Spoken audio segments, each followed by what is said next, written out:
ফ্রিজটাতে এই দুইটা বাতি সিগন্যাল মারতেছে। তো এই সিগন্যালগুলা মারার কারণটা কি দেখেন, দুইটা সিগন্যাল মারতেছে, এই যে দুইটা সিগন্যাল মারতেছে।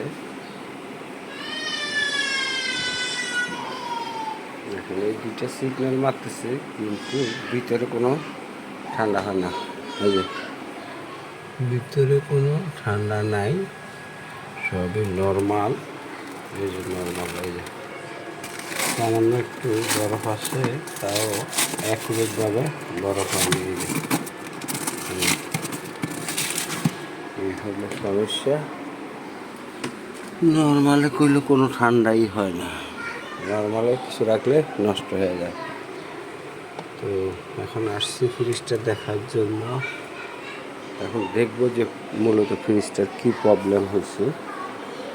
এটা একটা স্যামসাং ফ্রিজ, এটা হচ্ছে স্যামসাং ইনভার্টার।